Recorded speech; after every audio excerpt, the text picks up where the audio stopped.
Aren't all camcorders the same? Well, not quite. Though there are a lot of ENG cameras going around in the market like the JVC, Canon, Panasonic, but Sony's latest DSLR-PD170 is a serious contender for the top spot.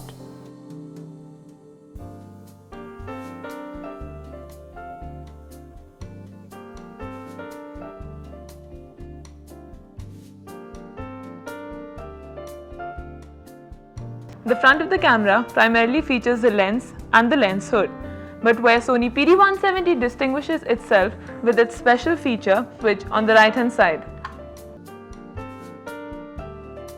There are two inputs, input 1 and input 2. The microphone holder sits on top of the box and protrudes away from the camera. It features a rubberized shock mount and a screw down holding clamp. The control rings sit below the breakout box. Both rings are rubberized and textured for better grip. The first ring is a dedicated focus ring and the second is a narrow ring that is dedicated to zoom.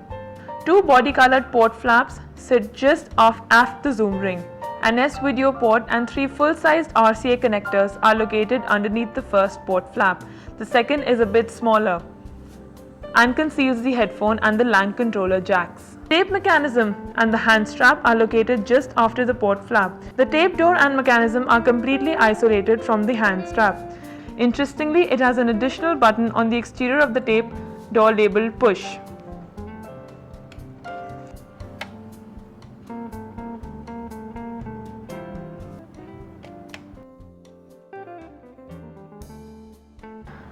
The viewfinder is the most prominent feature when viewing the camera from the back. The viewfinder is wider than most and includes a deep eye cup. It can be tilted up and includes a diopter for user customization. The deeply recessed battery compartment is housed directly underneath the viewfinder. The battery fits in the casing, making a click sound. A column of program control buttons is located to the left of the battery compartments. Button for gain, shutter speed, white balance, AE shift, auto lock, manual, hold, audio level, and the push select scroll wheel are represented in descending order. On the right hand side of the battery compartment is a power button, which includes record, VCR and memory functions. The left side of the camera is packed with features. The two dedicated rings, one is the focus and the other is the zoom, are the first features when beginning at the front of the camera and moving towards the back. The XLR breakout box rests just above the rings and is controlled from the left side.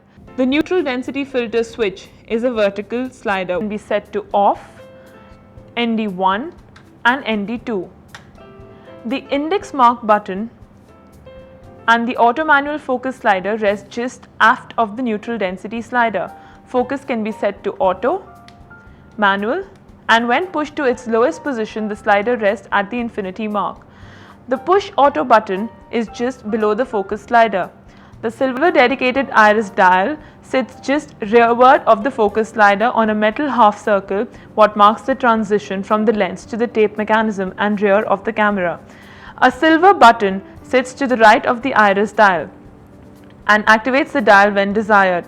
The fader button, the backlight button and the spotlight button are right next to each other, laid out in a row underneath the iris dial. Opening up the LCD panel reveals a high-resolution 2.5-inch screen. A grouping of buttons rests on the back panel behind the LCD.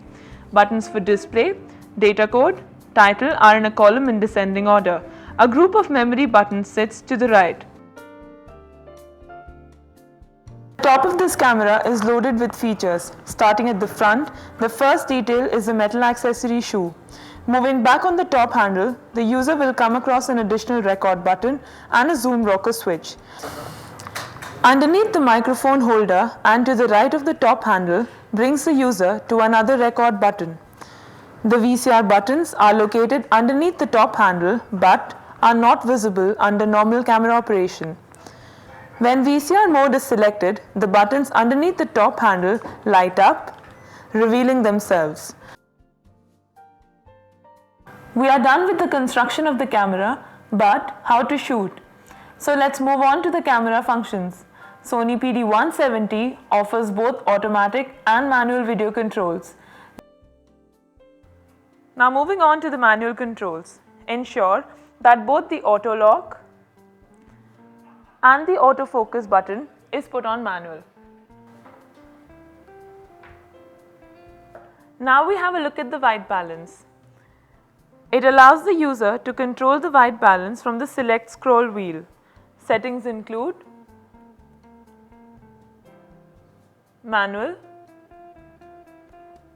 daylight and tungsten. To white balance, hold a piece of white paper in front of the object, zoom into it, select manual and press the scroll wheel. Here you go. See the difference.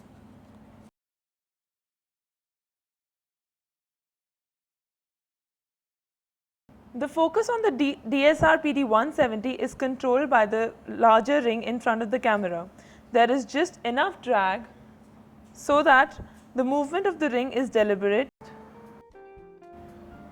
The zoom is controlled by the second ring in front of the camera.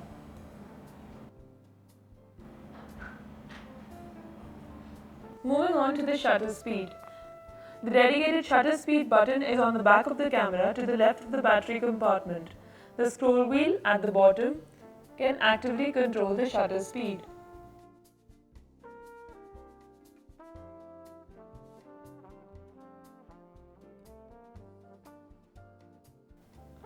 Gain is the top button on the back of the camera near the battery compartment. The button activates gain control and allows the user to raise or lower the gain with the scroll wheel at the bottom. Moving on to the audio. The DSR-PD170 has excellent audio features. The most obvious feature are the built-in XLR breakout box and includes the shotgun microphone. The box is labeled on the bottom with input 1 and input 2. The microphone is fit into the input, making a click sound. The box allows the user to select what channels will be recorded, either channel 1 and 2 or channel 1 alone. Each of the two inputs gets its own manual control and the user can select input levels from line level, mic level or mic ATT. When the user selects mic level or mic ATT, 48 volts of phantom power is available on both inputs. Manual audio controls are easily accessed by pressing the audio level button located on the back of the camera. Meters for channel 1 and 2 are viewable on the fold-out LCD. When channel 1 is selected, only one audio control is activated. You can see that on the screen as it displays that only one channel is activated. When channel 1 and 2 is selected, both audio controls are activated.